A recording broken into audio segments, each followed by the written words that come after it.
What if I told you that the biggest threat to the global financial system right now, ISNT, the stock market, the housing market, or even the bank spot, a shadowy, rapidly expanding world of private credit, where trillions of dollars move quietly with almost no oversight, no transparency, and no real stress tests? And what if I told you that BlackRock, the world's largest asset manager, has officially sounded the alarm, warning that this private credit bubble is not only real, but already cracking beneath the surface?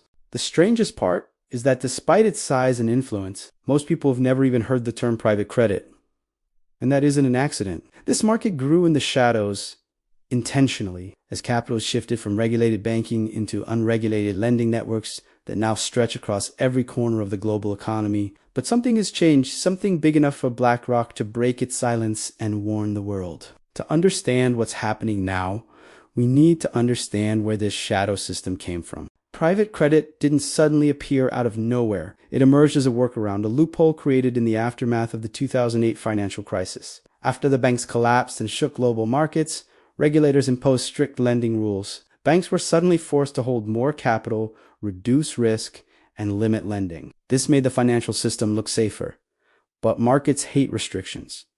Investors hate limits. And money, above all else, hates being told no. While regulators tightened the screws on banks, a different group of financial players quietly stepped into the vacuum: private equity firms, hedge funds, asset managers, and alternative investment groups. They created a new lending universe outside the reach of regulators, one with no depositors, no public disclosures, no stress tests, and no traditional oversight. This universe became known as private credit, and instead of being dominated by small firms, it quickly became controlled by giants: Blackstone, Apollo, KKR, Carlyle, and yes, BlackRock itself. This was the birth of a multi-trillion-dollar lending machine built entirely outside the rules. The origins of this system go back to 2009, when banks still reeling from the crisis stopped lending to the most vulnerable group of all, middle-market companies. These weren't small businesses or giant corporations, but the ones in between, the true backbone of the economy. Manufacturers,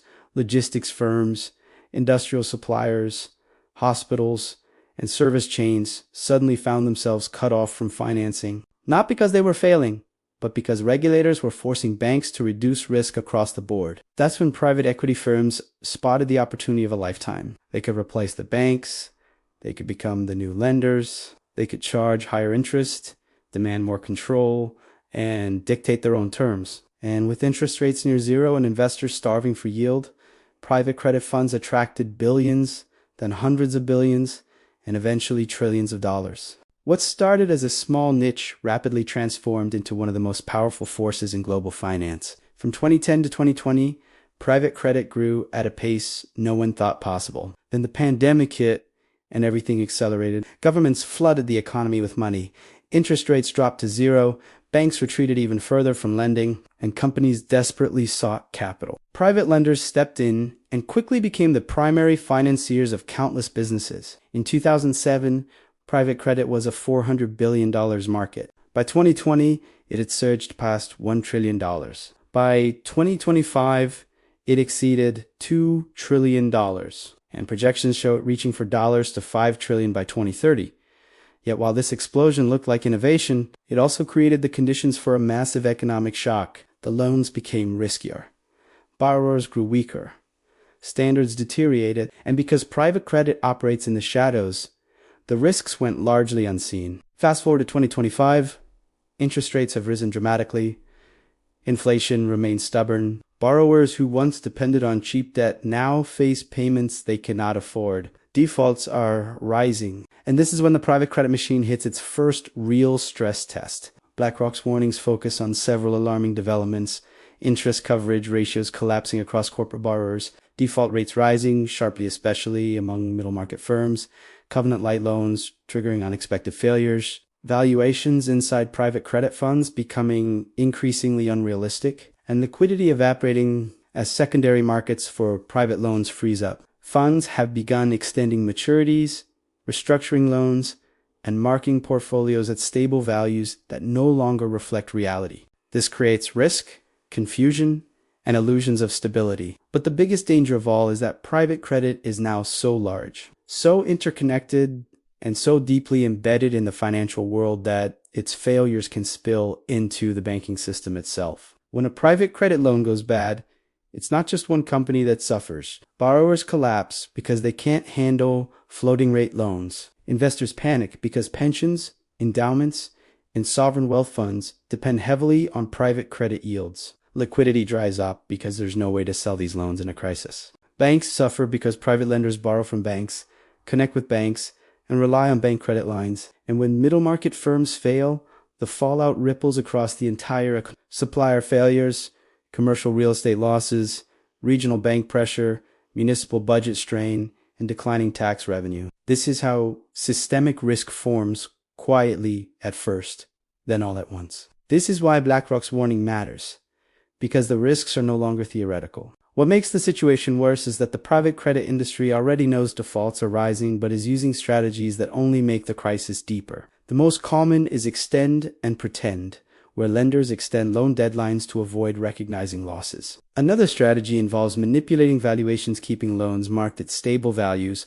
despite underlying borrower distress. Some funds have begun chasing even riskier borrowers to offset losses with higher yields. And the most dangerous development is the securitization of private credit loans, where risky corporate debt is packaged and sold much like mortgage-backed securities before the 2008 crash. This creates layers of complexity, opacity, and hidden leverage that regulators cannot easily monitor. It turns isolated defaults into potential chain reactions. If all of this sounds familiar, it should.